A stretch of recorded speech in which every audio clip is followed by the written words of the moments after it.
नमस्कार दोस्तों। हिस्ट्री की किताबों में ना हमें पढ़ाया गया है कि जो महात्मा गांधी थे ये फादर ऑफ द नेशन है। ठीक है, उन्होंने हमें अहिंसा सिखाई, सत्याग्रह सिखाया, आज़ादी दिलाई। नो डाउट उनका कंट्रीब्यूशन जो था ना वो बहुत ज़्यादा था। लेकिन क्या गांधी जी परफेक्ट थे? क्या उन्होंने कोई गलतियां नहीं करी? तो भाई आज ना हम हिस्ट्री के उन पन्नों को पलटेंगे जिसे ना अक्सर इमोशनल डिबेट ना कवर अप कर देती हैं। हम बात करेंगे गांधी के उन डिसीजनों की जिनकी वजह से ना हमारा देश आज भी सफ़र कर रहा है, और जिन डिसीजन को ना हिस्टोरियंस और क्रिटिक्स ने उनकी सबसे बढ़िया गलती बताई है, यानी कि हिस्टोरिकल ब्लंडर बताया है। साउथ अफ्रीका में उनके अर्ली स्टेटमेंट से लेके भगत सिंह की फांसी तक, खिलाफत मूवमेंट के फेलियर से लेके इंडिया के पार्टीशन तक, ये वीडियो ना गांधी को विलन बनाने के लिए नहीं है। इस वीडियो का मकसद ना सिर्फ ये समझाना है कि चाहे वो महात्मा क्यों ना हो, इंसान गलतियां कर सकता है। और आज हम ना गांधी की उन गलतियों के बारे में बात करने वाले हैं जिन्होंने हमारे देश को ना बहुत दर्द दिया है, जिसकी वजह से हमारा देश आज भी सह रहा है। तो भाई अगर आप इस चैनल पर नए हो तो प्लीज़ चैनल को करो सब्सक्राइब, क्योंकि भाई मैं ऐसे ही ना आपके लिए डीप डाइव वाली वीडियो जिसमें आपको बहुत अच्छी इन्फॉर्मेशन जानने को मिलती है गेम के फॉर्म में, ये लाता रहता हूँ। और हर दिन मेरी वीडियो 6 बजे के आसपास आती है। तो अगर आप चैनल पर नए हो ना तो प्लीज़ चैनल को सब्सक्राइब करके हमें सपोर्ट दिखाएं, ठीक है। और वीडियो पसंद आए ना तो अपने फैमिली ग्रुप में अपने दोस्तों को शेयर भी कर देना। तो चलिए शुरू करते हैं the biggest mistakes of Mahatma Gandhi. अब हम चलते हैं भाई चैप्टर नंबर 1 की तरफ, द साउथ अफ्रीकन फाइल्स, यानी कि रेसिज्म कंट्रोवर्सी, कलर को लेकर जो कंट्रोवर्सीज थी उसके बारे में इसमें बात करने वाले हैं। यहाँ से भाई सीधे हम चलते हैं 1893 में। तो आपने भाई वो रेलवे स्टेशन वाली किस्सा जरूर सुना होगा जिसमें उन्हें ट्रेन से फेंक दिया था, है ना, क्योंकि वो काले थे। तो भाई हम सब ने ना वो वाला इंसिडेंट बहुत सुना है और हम बहुत उसको क्रिटिसाइज़ भी करते हैं, ठीक है, कि गांधी के साथ बहुत बुरा हुआ, बहुत बुरा हुआ, ठीक है। लेकिन ना अब मैं आपको एक चीज़ बताता हूँ जिसको सुन के ना आप हिल जाओगे।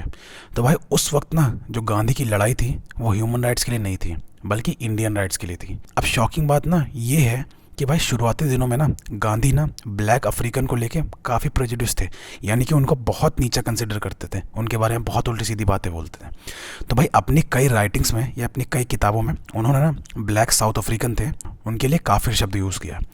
एक हाईली ऑफेंसिव रेशियल कमेंट है। उनका मानना था कि जो इंडियंस और ब्रिटिशर है ना ये आर्यन ब्रदरहुड शेयर करते हैं, ठीक है, और उन्हें सिविलाइज माना जाना चाहिए, जबकि वो नेटिव अफ्रीकन्स को अनसिविलाइज मानते थे और बहुत नीचा मानते थे। सोचिए भाई, ये वो गांधी हैं जो बाद में ना दुनिया भर में इक्वलिटी के आइकन बने। लेकिन हिस्टोरियंस मानते हैं कि भाई उनका ना इनिशियल स्टांस था वो बहुत बड़ी गलती थी, और उन्होंने अपनी स्टार्टिंग की लाइफ में ना ऐसे ऐसे मतलब काम किए हैं, और उन कामों में से एक ये था कि वो ब्लैक अफ्रीकन्स को बराबर नहीं मानते थे और उनके साथ बहुत डिस्क्रिमिनेशन करके उन्हें काफिर तक बुलाते थे। गांधी ने ना गलत के खिलाफ बोला, लेकिन उन्होंने स्टैंड लिया सिर्फ अपने लोगों का। अगर गांधी उस टाइम ना ब्लैक अफ्रीकन्स के साथ मिलके उनसे हाथ मिला के उनके प्रोटेस्ट में हिस्सा लेते तो ये रंग भेद वाला जो काम था ना ये बहुत पहले ही बंद हो जाता। तो ये जो डिसीजन था ना ये बहुत पॉलिटिकली इमेच्योर और बहुत मॉरली क्वेश्चनेबल था। अब आते हैं चैप्टर नंबर 2, द खिलाफत movement, mixing religion with politics. अब आते हैं वापस इंडिया में। तो साल चल रहा था 1919 से 1920। वर्ल्ड वॉर 1 ख़त्म हो चुका था। ब्रिटिशर्स ने ऑटोमन एम्पायर यानी कि आज का टर्की से खलीफा को हटा दिया था। इससे दुनिया भर के ना मुस्लिम नाराज़ हो गए थे। इंडिया में अली ब्रदर्स ने खिलाफत मूवमेंट शुरू किया खलीफा को रिस्टोर करने के लिए। और अब ध्यान दीजिए, इस इशू का ना इंडिया की आज़ादी से कोई डायरेक्ट लेना देना है नहीं, ये एक एक्स्ट्रा टेरिटोरियल रिलीजियस इशू था, ठीक है। लेकिन गांधी ने इसे एक गोल्डन अपॉर्चुनिटी देखा। उनको लगा कि भाई अगर हिंदूज ना इस मुस्लिम कॉज को सपोर्ट करेंगे तो जो हिंदू मुस्लिम यूनिटी है ना ये अनब्रेकेबल हो जाएगी। और जो हिस्टोरियंस है ना वो कहते हैं कि भाई ये गांधी की ना सबसे बड़ी स्ट्रेटेजिक गलती थी। क्यों? क्योंकि उन्होंने ना रिलीजन को नेशनल पॉलिटिक्स से एंटर करा दिया। तो डॉक्टर BR अम्बेडकर और जिन्ना जो उस टाइम तक सेकुलर थे उन्होंने गांधी को वार्न किया। जिन्ना ने कहा कि रिलीजियस फैनेटिक्स यानी कि रिलीजियस चीज़ों को पॉलिटिक्स में मत लाओ, पर गांधी नहीं माने। अब उसका रिजल्ट क्या हुआ? यूनिटी शॉर्ट लिव थी, यानी कि जो हमारा भाईचारा था हिंदू मुस्लिम भाईचारा वो बहुत छोटे समय के लिए था। तो जैसे ही टर्की में मुस्तफ़ा कमाल पाशा ने ना खुद ही खिलाफत खत्म कर दी तो मूवमेंट उससे पूरा हिल गया, एकदम कोलैप्स हो गया। दूसरा मोलाफ रेबिलियन 1921, केरला में जो खिलाफत गुस्सा था वो इवेंचुअली वॉयलेंट कम्युनल राइट्स में बदल गया। मालाबार में हज़ारों हिंदुओं का मर्डर हो गया था। गांधी का इंटेंशन अच्छा था यूनिटी, लेकिन मेथड गलत था। अब आप रिलीजन को पॉलिटिक्स में लाओगे तो नुकसान तो होगा ही ना। और ये जो भाईचारे वाली लड़ाई हुई है इसकी जो गूंज है ना वो पार्टीशन तक सुनाई देती है। अब चलते हैं chapter number 3, Chauri Chaura and withdrawal of non cooperation movement. तो भाई साल चलता है 1920। गांधी ने नॉन कॉपरेशन मूवमेंट यानी कि असहयोग आंदोलन लॉन्च किया। देश का मूड ना बहुत इलेक्ट्रीफाइड था, बहुत एनर्जी थी लोगों में। स्टूडेंट ने स्कूल छोड़ दिए, लॉयर्स ने कोर्ट छोड़ दिया, है ना, सब अपना जॉब वॉब छोड़ के सब गांधी के सपोर्ट में आ गए। ऐसा लग रहा था कि भाई ब्रिटिश राज ना बस कुछ महीनों का मेहमान है। फिर आता है फरवरी 1922। मूवमेंट ना अपने एकदम पीक पे था, सब लोग एकदम एनर्जेटिक थे, मतलब सब कुछ अच्छे से चल रहा था। तभी गोरखपुर के चौरी चौरा में ना एक बहुत वायलेंट यानी कि बहुत खतरनाक घटना हुई। एक गुस्साई भीड़ ने ना पुलिस स्टेशन को आग लगा दी, जिसमें 22 पुलिस वाले ना जिंदा जल के मर गए। तो ये हिंसा गलत थी, बिल्कुल गलत थी, है ना, मानता हूँ मैं आपकी बात। लेकिन गांधी का रिएक्शन क्या था इसमें? उन्होंने पूरा का पूरा मूवमेंट ही वापस ले लिया। अब ये जो डिसीजन था ना, ये पूरे देश के लिए एक शौक था। सुभाष चंद्र बोस ने कहा कि to sound the order of retreat just when public enthusiasm was reaching the boiling point was nothing short of a natural calamity. जब जनता का जोश एकदम उबाल पर था, तब पीछे हटने का ऑर्डर देना ना एक राष्ट्रीय आफत से कम नहीं था। लोग जेल गए, लोगों ने जॉब छोड़ी, सब अपना घर बाहर छोड़ के, अपनी जॉब छोड़ के गांधी जी के साथ थे। और गांधी जी ने क्या किया, पूरा पूरा मूवमेंट ही वापस ले लिया, जबकि मूवमेंट बहुत अच्छा चल रहा था, थोड़े दिन में काम होने ही वाला था। तो भाई हिस्टोरियंस का ये मानना है कि अगर 1922 वाला प्रेशर बनाए रखते ना, तो शायद 1947 से बहुत पहले आज़ादी मिल जाती। तो भाई इस डिसीजन ने रिवोल्यूशनरी जैसे भगत सिंह, चंद्रशेखर आज़ाद, राजगुरु जैसे लोगों को जन्म दिया, क्योंकि वो उनका मानना था कि अहिंसा से कुछ नहीं होने वाला, और अगर आपको आगे जाना है, अगर आपको स्वतंत्रता चाहिए, तो आपको हथियार उठाने ही पड़ेंगे। फिर आता है भाई chapter number 4, Bhagat Singh and the Gandhi Irwin pact. तो भाई ये जो सेगमेंट है ना, ये सबसे ज्यादा इमोशनल है। हर हिंदुस्तानी के ना दिल में एक ही सवाल है कि भाई क्या गांधी ना भगत सिंह को बचा सकते थे फांसी से? तो इसके लिए ना हमें चलना पड़ेगा साल 1931 में। भगत सिंह, सुखदेव और राजगुरु को ना फांसी की सजा सुनाई जा चुकी थी। दूसरी तरफ गांधी और वाइसरॉय अरविंद के बीच में ना एक पैक्ट होता है, एक सौदा होता है गांधी अरविंद पैक्ट के नाम से, ठीक है। इस पैक्ट के तहत कांग्रेस सिविल डिसोबीडियंट मूवमेंट यानी कि असहयोग आंदोलन ना वापस लेने वाली थी, और बदले में उन्हें पॉलिटिकल प्रिजनर जो जेल में लोग बंद थे उनको रिहा किया जाने वाला था। लेकिन जब ये लिस्ट चेक करी, तो इस लिस्ट में ना कहीं भगत सिंह, राजगुरु और सुखदेव का नाम था ही नहीं। तो रिकॉर्ड्स ये बताते हैं कि गांधी ने ना अरविंद से बात करी थी, उन्होंने रिक्वेस्ट किया था कि भाई फांसी को ना पोस्टपोन कर दिया जाए। लेकिन अब हिस्टोरियंस ये भी पूछते हैं कि भाई गांधी ने ना ये कंडीशन क्यों नहीं रखी कि अगर भगत सिंह को फांसी हुई या किसी और को फांसी हुई तो ये पैक्ट साइन हम होने नहीं देंगे। गांधी ना सत्याग्रह के लिए उन्होंने अपनी जान की बाजी लगा दी। उन्होंने कई बार फास्ट अनटू डेथ किया, कभी कम्युनल राइट्स के लिए, कभी कास्ट डिस्क्रिमिनेशन रोकने के लिए, है ना।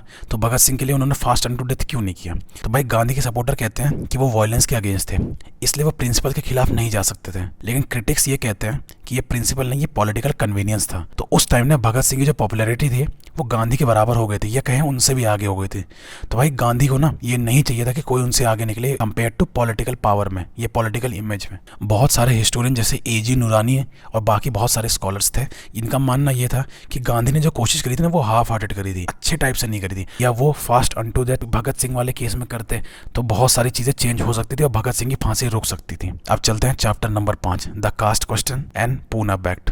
आज़ादी की लड़ाई के बीच ना एक और लड़ाई चल रही थी समाज के अंदर। Doctor B.R. अम्बेडकर चाहते थे कि दलित यानी कि जो डिप्रेस क्लास थी, जो छोटे वर्ग वाले लोग थे, उनको ना सेपरेट इलेक्टोरेट मिले यानी कि रिजर्वेशन, मतलब दलित नेता को सिर्फ दलित लोग वोट दें ताकि उनकी ना आवाज़ पार्लियामेंट में पहुंचे। तो ब्रिटिशर्स ने ना इसे मान भी लिया था, इसको हम कहते हैं कम्युनल अवार्ड।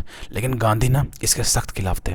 उन्हें लगा कि भाई इससे ना हिंदू सोसाइटी डिवाइड हो जाएगी। उन्होंने यरवदा जेल में फास्ट अनटू डेथ शुरू कर दिया। उन्होंने ये कह दिया कि भाई मैं तब तक खाना नहीं खाऊंगा, तब तक मैं अन्न का एक दाना भी नहीं खाऊंगा जब तक इसको ना वापस न लिया जाए।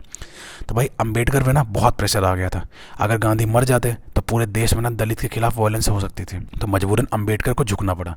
पूना पैक्ट साइन हुआ और सेपरेट इलेक्टोरेट हट गया और रिजर्वेशन मिल गया। लेकिन अम्बेडकर ने बाद में कहा कि गांधी ने ना ये इमोशनल ब्लैकमेल किया है।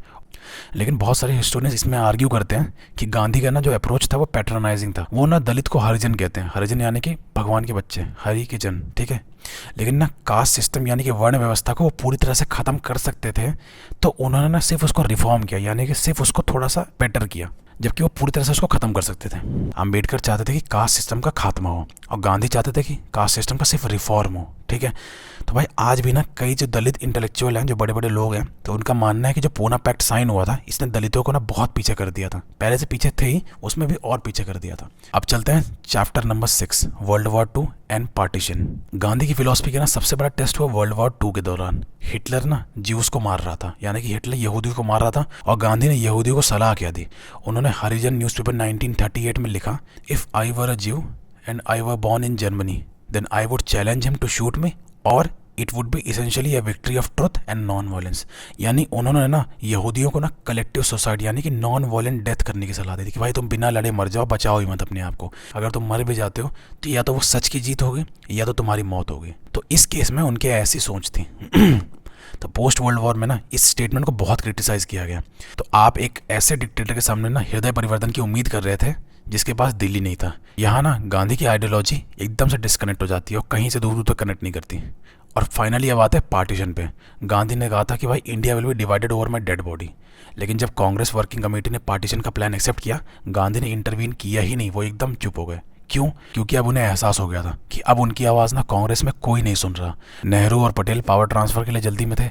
बहुत सारे हिस्टोरियंस ये भी कहते हैं कि गांधी जी ना बहुत जल्दी गिव अप कर दिया था। अगर वो एंड तक अड़ जाते तो भले ही पार्टीशन हो जाता, लेकिन कम से कम इतने लोगों की जो वायलेंस हुई, इतने लोगों की मौत हुई, ये बहुत कम हो जाती। तो अब आते हैं भाई वीडियो के कंक्लूजन पे। तो दोस्तों नतीजा क्या निकला? क्या गांधी गलत थे? जवाब है हाँ, कई बार नहीं बहुत बार। गांधी कोई भगवान नहीं थे, वो एक पॉलिटिशियन थे, एक सोशल रिफॉर्मर थे और सबसे बड़े एक इंसान थे जो अपने एक्सपेरिमेंट करते रहते थे। साउथ अफ्रीका में रेसिज्म, खिलाफत में रिलीजियस मिक्सिंग, भगत सिंह की केस में डिप्लोमेसी और वर्ल्ड वॉर 2 के टाइम में एक्सट्रीम पैसिफिज्म, ये सब ना उनके करियर में डार्क स्पॉट्स हैं। लेकिन हमें ये भी याद रखना होगा कि एक परफेक्ट लीडर ना एग्जिस्ट ही नहीं करता। उनकी जो गलतियाँ थी ना वो बहुत बड़ी थी। क्यों?